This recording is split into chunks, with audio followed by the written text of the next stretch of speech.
Personne ne me fera taire, hurla le millionnaire dans la grande salle, sa voix résonnant comme un coup de tonnerre sur les murs de marbre. Les invités figés, les coupes de champagne suspendues dans les airs, tous attendirent la suite. Jamais dans cette haute société on n'avait vu une scène si inattendue. Le faste de la soirée, les lustres scintillants et les robes somptueuses semblaient se transformer en un théâtre où le drame était roi. Mais personne ne se doutait qu'au centre de cette tempête se tenait un homme que tout le monde considérait insignifiant. Il était là, debout, vêtu d'un costume simple, presque usé, mais le regard brillant d'une assurance que personne n'osait défier. Les murmures se faisaient entendre. Qui est cet homme? Certains murmuraient qu'il n'était qu'un domestique, d'autres qu'un simple accompagnateur. Mais il n'y avait rien de simple dans la manière dont il observait le millionnaire. Ses yeux brillaient d'une intelligence glaciale, et chaque mot qu'il prononça ensuite allait transformer la perception de tous ceux présents. L'homme s'avança lentement, le silence devenant presque palpable. Les convives retenaient leur souffle tandis que les chandeliers projetaient des ombres dramatiques sur son visage. Il ne montrait ni peur ni hésitation. Le millionnaire, habitué à imposer son autorité par la richesse et la peur, se rendit compte qu'il venait de rencontrer un obstacle qu'aucune fortune ne pouvait déplacer. Un frisson parcourut la salle. Et alors, il parla. Ses mots étaient calmes, mais porteurs d'une puissance insoupçonnée. Chaque syllabe semblait dissoudre l'arrogance du millionnaire et captiver l'attention des invités.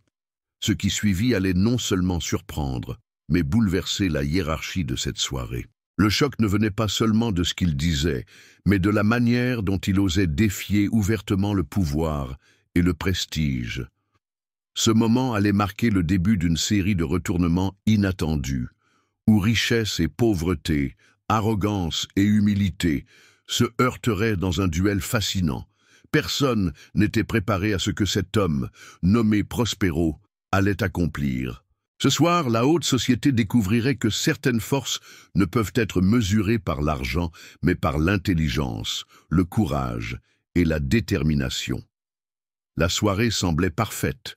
Cristal, robes somptueuses et rires étouffés par les lustres dorés. Mais derrière cette façade de luxe et d'apparente tranquillité, une tension invisible s'était installée. « Personne ne me fera taire !» avait crié le millionnaire, provoquant un silence absolu. Tous les regards se tournèrent vers l'homme simple, vêtu modestement, dont le nom allait bientôt résonner dans tous les couloirs de la haute société. Prospero. Cette histoire n'est pas seulement un affrontement entre richesse et pauvreté, arrogance et humilité. Elle est une démonstration que le courage et l'intelligence peuvent renverser même les situations les plus inespérées. Prospero n'était pas né dans l'opulence. Son monde avait été celui de la lutte, de la persévérance et de l'injustice sociale. Et pourtant, ce soir-là, il tenait tête à une femme dont le nom était synonyme de pouvoir et de fortune. Chaque geste, chaque mot, chaque regard qu'il posait sur elle faisait trembler l'ordre établi. Il n'agissait pas par haine ni par vengeance, mais par une force intérieure qui fascinait et inquiétait à la fois. Les convives retenaient leur souffle, certains incrédules, d'autres admiratifs, car ils réalisaient qu'ils assistaient à quelque chose d'unique, un bouleversement qui marquerait tous ceux qui étaient présents. Si vous voulez suivre cette incroyable histoire de retournement et découvrir comment Prospero défia les conventions et surprit tous les riches et puissants, abonnez-vous dès maintenant. Laissez un like et commentez ci-dessous le pays et la ville depuis lesquels vous regardez cette histoire. Votre participation rendra cette aventure encore plus vivante et connectera notre récit à chaque coin du monde. Préparez-vous à plonger dans un récit où chaque chapitre dévoilera des secrets, des trahisons et des moments de bravoure inattendus. Prospero va vous montrer que la vraie puissance ne réside pas dans l'argent, mais dans l'esprit et le courage. Cette histoire vous captivera dès la première page et ne vous laissera jamais indifférent. La grande salle de bal vibrait encore du cri du millionnaire lorsque Prospero fit un pas en avant. Chaque regard semblait peser sur lui comme une accusation silencieuse, mais il avançait avec une calme détermination. Sa présence, modeste mais magnétique, captait toute l'attention, et même les plus aristocrates des convives ne pouvaient détourner les yeux. Il savait qu'il n'avait qu'un instant pour marquer les esprits et changer le cours de cette soirée. Élodie, l'héritière qui avait crié sa supériorité, observait avec un mélange de mépris et de curiosité. Ses yeux verts, d'habitude si froids et calculateurs, trahissaient maintenant une pointe d'inquiétude. Elle avait sous-estimé cet homme, le jugeant selon ses vêtements simples et son rang supposé insignifiant. Mais il y avait quelque chose dans sa posture, dans son regard fixe, qui lui rappelait qu'elle pourrait être déstabilisée pour la première fois de sa vie. Prospero prit une profonde inspiration et parla avec une clarté surprenante, ses mots résonnant comme un écho dans la salle. Il ne chercha pas à humilier Élodie, mais à faire comprendre à tous que la véritable force ne se mesurait pas en richesse ou en titre. Chaque phrase qu'il prononçait semblait dissoudre l'arrogance de l'héritière et captiver les convives, qui retenaient leur souffle, fascinés par l'assurance de cet homme. Élodie tenta de riposter avec un rire hautain, mais sa voix trembla légèrement. Elle était habituée à imposer sa volonté par la peur et la richesse, mais jamais elle n'avait rencontré quelqu'un qui puisse la regarder sans intimidation ni flatterie. Prospero, en retour, ne montrait aucun signe de peur. Son calme était une arme plus puissante que tous les diamants et soieries de la salle. Les murmures se répandirent rapidement parmi les invités. Certains chuchotaient que Prospero n'était qu'un domestique, d'autres qu'il avait un secret caché que personne n'osait encore deviner. Mais il n'y avait aucun doute. Cet homme venait de perturber l'équilibre du pouvoir, et l'aristocratie présente sentait pour la première fois une menace réelle et intangible. Alors que la tension montait, Prospero fit un geste inattendu. Il s'approcha d'Élodie, non pas pour la provoquer, mais pour lui offrir un regard d'intelligence et de défi. Ce simple contact visuel provoqua un frisson dans la pièce, et les invités comprirent que quelque chose d'inattendu allait se dérouler. Ce geste silencieux symbolisait un affrontement plus subtil que les cris ou les insultes, celui de la volonté et de l'esprit. Élodie, vexée et intriguée, sentit sa fierté vaciller. Elle avait toujours cru que le monde répondait à l'argent et au pouvoir, mais ce soir, devant tous, elle réalisait que certaines forces échappaient à son contrôle. Prospero, humble mais déterminé, représentait ce qu'elle n'avait jamais connu, une force intérieure qui ne pouvait être achetée ni intimidée. Les minutes qui suivirent furent un mélange de silence pesant et de regards curieux. Chaque mouvement de Prospero, chaque mot prononcé, semblait dessiner une carte invisible de pouvoir inversé. Les invités, captivés, commençaient à voir l'héritière d'une manière nouvelle, vulnérable, mais toujours consciente de sa supériorité sociale. La scène devenait un ballet subtil où chacun évaluait, anticipait et rêvait de ce qui allait se passer. Puis, dans un moment d'audace, Prospero révéla un détail sur lui-même que personne n'attendait. Il n'était pas simplement un homme ordinaire venu défier l'aristocratie, mais quelqu'un doté d'un passé inattendu, de talent et d'alliance que peu pouvaient imaginer. Cette révélation, glissée avec une nonchalance apparente, transforma l'air de la salle en une tension palpable.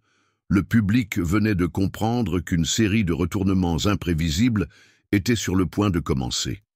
Élodie, réalisant que son premier choc n'était que le début, sentit une étincelle de défi naître en elle. Elle comprit qu'elle ne pourrait jamais réduire cet homme à un simple obstacle, et que chaque mouvement de Prospero serait désormais un jeu subtil de stratégie et de confrontation.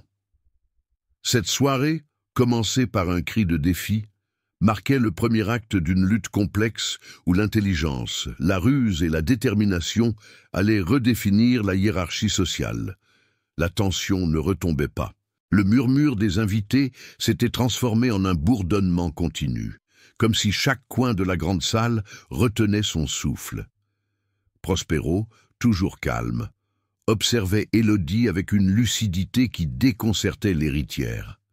Chaque mouvement de sa part semblait calculé, chaque geste mesuré, comme s'il jouait une partie d'échecs invisible où les pièces étaient leurs volontés respectives. Élodie, d'ordinaire si sûre d'elle, se retrouva face à une première surprise. Prospero connaissait des détails précis sur ses affaires, ses investissements et même certaines alliances sociales qu'elle croyait secrètes. Son regard s'assombrit, mêlé de frustration et d'intrigue.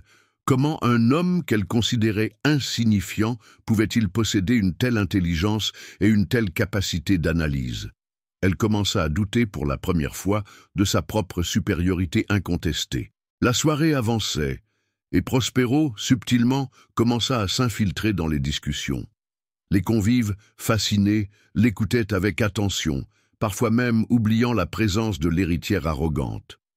Chaque phrase qu'il prononçait était soigneusement choisie pour dévoiler une compétence, un savoir ou une audace qui semblait défier la logique sociale. Élodie, impassible en façade, sentait son influence diminuer et sa colère intérieure croître. À un moment crucial, il fit un geste qui changea l'atmosphère de la salle. Il se rapprocha d'un groupe de financiers influents et partagea une information stratégique qui allait bouleverser certains projets de l'héritière. Les visages des invités se crispèrent, la surprise et la crainte se mélangeant dans l'air. Élodie comprit alors que chaque mot de Prospero n'était pas hasard, mais calcul, et qu'il avait commencé à déstabiliser son empire, subtilement mais efficacement. Élodie tenta alors de reprendre le contrôle. Elle se leva, son regard fulgurant, et lança une remarque cinglante destinée à ridiculiser Prospero, mais il ne broncha pas. Son calme était presque provocateur. Les invités, fascinés par cette maîtrise, se tournèrent vers l'héritière et ressentirent pour la première fois le poids de la vulnérabilité derrière son arrogance. Prospero, avec un mélange d'audace et de diplomatie, répondit par une observation neutre mais précise sur la situation, transformant la tentative de déstabilisation d'Élodie en un effet boomerang. Les invités, captivés, comprirent qu'il n'était pas seulement résistant à l'humiliation, mais qu'il savait l'utiliser à son avantage. La salle vibrait d'un suspense palpable. L'héritière, piquée dans son orgueil, se força à sourire. Mais intérieurement, elle commençait à analyser chaque geste de Prospero. Ses stratégies étaient méticuleuses, et son intelligence dépassait de loin ce qu'elle avait anticipé. Elle devait maintenant planifier ses prochaines actions avec plus de prudence, car chaque mouvement de l'homme pauvre mais audacieux pouvait bouleverser sa position sociale. Un moment d'accalmie apparut lorsque les musiciens reprirent leur jeu, mais la tension sous-jacente restait. Les regards se croisaient, les alliances se remettaient en question, et chaque convive sentait qu'il assistait à un duel invisible mais d'une intensité rare. Prospero ne montrait jamais de précipitation, mais sa simple présence transformait la dynamique sociale de la soirée. Puis un incident imprévu survint. Un document important que l'héritière pensait inviolable fut accidentellement dévoilé à certains convives par un domestique maladroit. Prospero, toujours alerte, saisit l'opportunité avec discrétion et habileté. Il transforma ce faux pas en un avantage pour lui, prouvant que sa vigilance et sa perspicacité allaient au-delà de ce que n'importe quel observateur pouvait imaginer. Élodie, malgré sa colère, sentit un frisson d'admiration. Elle comprit que ce duel ne serait pas seulement une question de richesse contre pauvreté, mais un affrontement d'intelligence et de volonté. Prospero venait de poser les bases d'une domination subtile, et l'héritière comprit que la partie venait de commencer. Une partie où elle ne pourrait plus se fier à ses certitudes passées. La nuit tombait sur la ville, et malgré les lumières dorées de la grande salle, une atmosphère d'intrigue enveloppait chaque recoin du manoir. Prospero, avec sa posture calme et son regard pénétrant, semblait maîtriser non seulement la situation, mais l'esprit de tous ceux qui l'entouraient. Élodie, quant à elle, restait figée, oscillant entre frustration et admiration. Chaque mot qu'il prononçait la poussait à reconsidérer ses certitudes. Les convives murmuraient, fascinés par le duel silencieux qui se déroulait sous leurs yeux. Prospero ne cherchait pas à humilier Élodie, mais sa simple présence et son audace mettaient en lumière les failles de l'arrogance et de l'orgueil. L'héritière, consciente de son image et de sa réputation, devait désormais composer avec un adversaire dont la force résidait dans la subtilité et la maîtrise de soi. Alors que l'ambiance devenait électrique, un événement inattendu surgit. Une invitation imprévue arriva, une réunion exclusive avec des partenaires influents de la haute société. Prospero, avec une aisance surprenante, se proposa d'accompagner Élodie. Les invités furent stupéfaits. Jamais un homme de son rang n'aurait osé prétendre entrer dans ces cercles fermés, encore moins aux côtés d'une héritière puissante.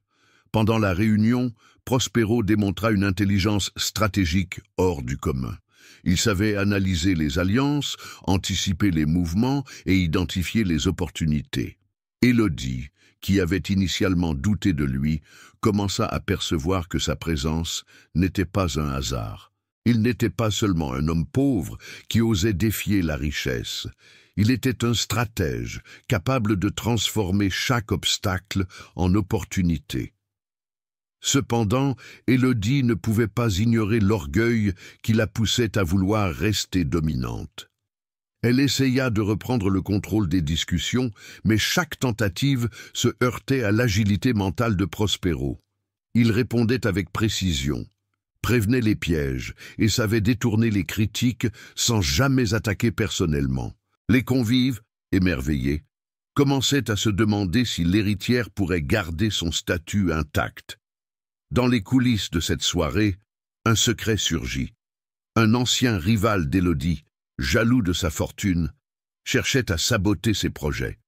Prospero, anticipant ce mouvement, intercepta l'information avant qu'elle ne cause des dommages irréparables. Élodie, stupéfaite, comprit que sa vie n'avait jamais été complètement sous son contrôle et qu'un allié inattendu venait de se révéler, quelqu'un capable de la protéger sans qu'elle ait besoin de l'ordonner. Le duel entre arrogance et humilité prit une nouvelle dimension. Il ne s'agissait plus seulement d'un affrontement, mais d'une collaboration silencieuse où chacun jouait un rôle complexe. Élodie sentit sa méfiance diminuer légèrement, remplacée par une curiosité intense. Elle voulait comprendre comment Prospero parvenait à jongler avec les codes de la haute société tout en restant fidèle à sa simplicité et à son audace. Les heures passaient et la tension ne diminuait jamais. Chaque échange, chaque regard, chaque geste était scruté par les invités. Prospero utilisait cette attention pour renforcer sa position, mais toujours avec discrétion et élégance. Élodie, tout en essayant de maintenir son autorité, commença à ressentir une forme de respect naissante pour cet homme qui ne se laissait jamais intimider. Puis, un événement bouleversa à nouveau la soirée. Une révélation concernant un investissement crucial d'Élodie fut accidentellement dévoilée. Prospero, sans perdre son calme, intervint pour minimiser les pertes et protéger l'image de l'héritière. Cette action fit naître un premier lien subtil entre eux, la reconnaissance mutuelle d'une compétence et d'une intelligence qui dépassaient les simples rapports de richesse. À la fin de la nuit, alors que les invités s'étaient dispersés et que le manoir retrouvait son calme apparent, Élodie se retrouva seule avec Prospero. Leurs regards se croisèrent et un silence chargé de signification s'installa. Elle savait désormais que cet homme n'était pas simplement un rival à défier, mais un acteur capable de bouleverser sa vie de manière imprévisible.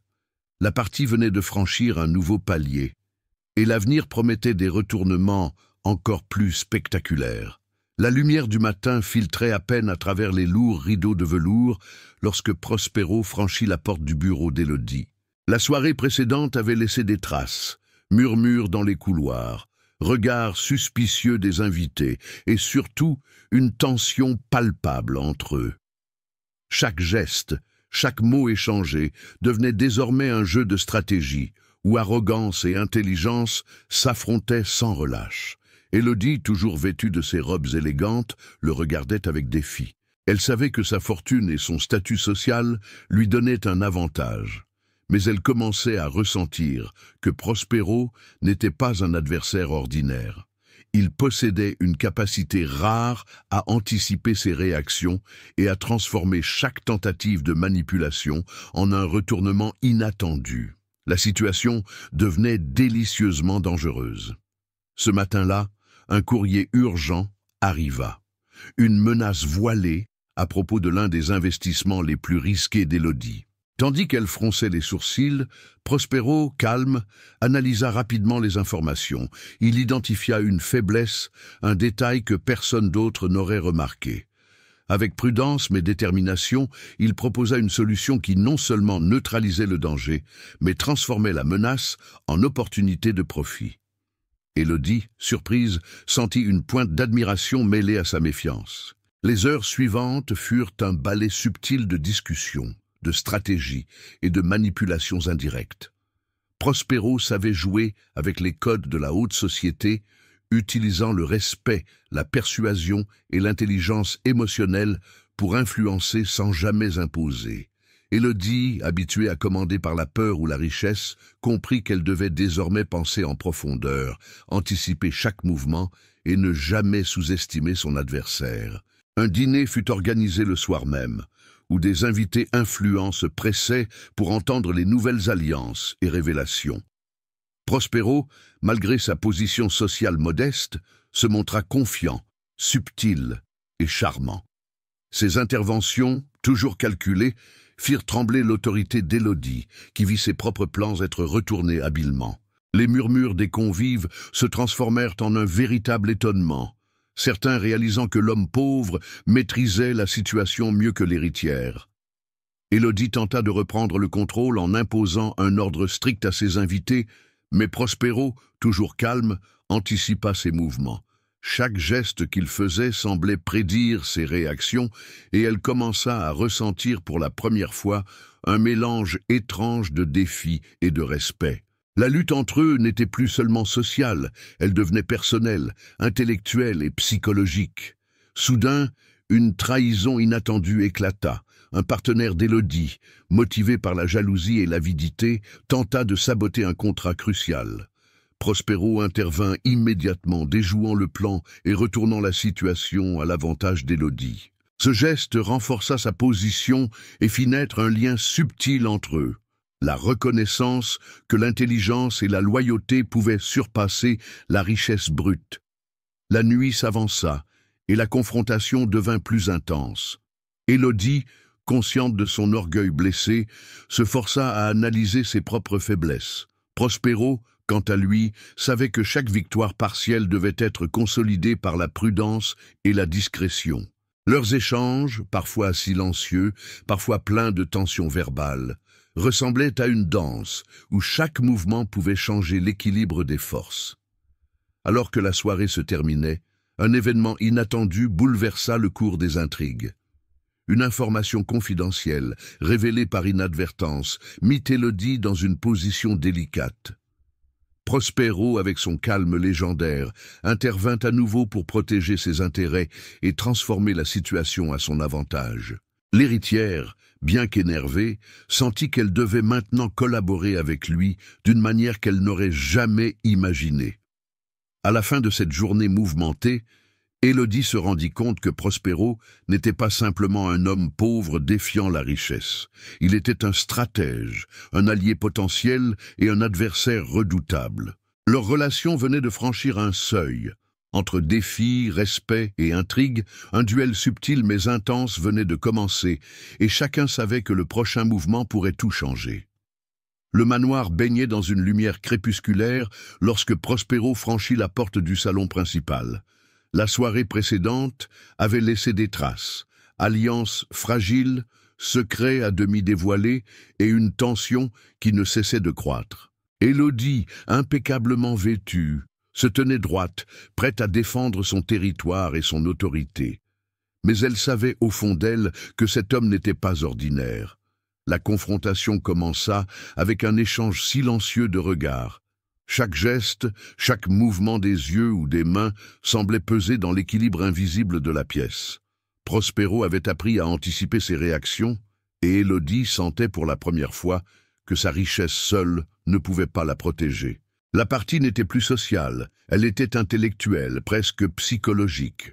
Soudain, un événement imprévu survint.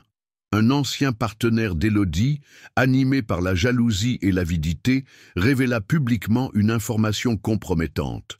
Le choc fut immédiat, et la salle entière retint son souffle. Élodie sentit son empire vaciller, mais Prospero, fidèle à lui-même, resta calme. Il intervint avec précision, détournant l'attention, neutralisant la menace et transformant le scandale potentiel en un avantage stratégique pour l'héritière. Les convives, fascinés, commençaient à comprendre que l'homme pauvre n'était pas simplement un défi pour la richesse, mais un maître dans l'art des retournements inattendus. Chaque mot, chaque geste de Prospero était calculé pour créer un effet maximal avec un minimum de mouvement. Élodie, malgré sa colère et son orgueil, ne pouvait qu'admirer sa maîtrise. Alors que la tension montait, Élodie tenta une dernière manœuvre, un discours destiné à humilier et reprendre le contrôle de la soirée. Mais Prospero, anticipant chaque mot, répondit avec une observation subtile, transformant la tentative de l'héritière en un moment de révélation. Les invités, stupéfaits, virent la puissance de l'intelligence sur la richesse brute. Dans un coin de la pièce, un allié inattendu se révéla. Prospero avait su gagner la confiance et la loyauté de certains membres influents de la haute société, utilisant habilement son charme et sa discrétion. Ce soutien changea l'équilibre de force et força Élodie à reconnaître la réalité. Elle n'était plus seule à jouer. Un silence pesant s'installa alors que la tension atteignait son apogée. Élodie et Prospero se faisaient face, et l'on pouvait sentir que chaque mouvement futur serait décisif. La richesse, le pouvoir et l'orgueil se heurtaient à la ruse, à l'intelligence et à la détermination. La confrontation était sur le point de révéler qui sortirait véritablement vainqueur. Puis vint le moment clé. Prospero dévoila un plan qui retournait complètement la situation en faveur d'Élodie. La salle entière fut témoin d'un retournement magistral, où chaque élément semblait orchestré à la perfection. L'héritière, malgré elle, fut impressionnée par la capacité de cet homme à transformer la menace en opportunité. Élodie sentit une nouvelle forme de respect émerger dans son esprit. Elle comprit que Prospero n'était pas seulement un adversaire, mais un partenaire potentiel, capable de déployer un génie stratégique qui surpassait même l'imagination de la haute société. Les conventions sociales, les titres et la richesse semblaient désormais secondaires, face à la puissance de l'intelligence et du courage. Alors que la soirée touchait à sa fin, le duel silencieux laissait place à une forme de reconnaissance mutuelle. Élodie et Prospero, malgré leurs différences et leurs conflits, avaient créé un lien complexe. Défi, admiration et respect se mêlaient, annonçant que leur histoire ne faisait que commencer. La haute société venait de découvrir qu'un homme humble pouvait, par son audace et son intelligence, transformer un empire et défier une héritière arrogante. La nuit retomba sur le manoir, laissant derrière elle un silence chargé de promesses et de révélations. Élodie, autrefois arrogante et sûre de sa domination, se tenait face à Prospero avec un mélange de respect et de curiosité. Elle comprit que sa richesse, ses titres et son influence sociale n'étaient rien face à l'intelligence, au courage et à la persévérance de cet homme. Prospero avait redéfini les règles du pouvoir, montrant que le vrai contrôle ne se mesurait pas à l'argent, mais à la capacité de penser, d'anticiper et d'agir avec audace. Pour Prospero, ce moment était la consécration d'un long parcours semé d'obstacles et de préjugés. Il avait osé défier la hiérarchie, transformer les revers en opportunités et établir un lien avec une héritière que personne n'avait cru pouvoir toucher. Leur rencontre, initialement marquée par le défi et la confrontation, avait évolué vers une alliance subtile et fascinante, où respect et stratégie coexistaient dans un équilibre fragile, mais puissant. Alors que les invités quittaient le manoir, chuchotant sur ce qu'ils venaient de voir, Élodie et Prospero échangèrent un dernier regard. Chacun savait que cette nuit avait changé leur vie à jamais. Leur chemin, désormais lié par la tension, la stratégie et l'admiration mutuelle, laissait entrevoir un futur rempli de défis, de surprises et de renversements inattendus. Une chose était certaine, la vraie puissance réside dans ceux qui osent défier l'ordre établi avec intelligence et audace.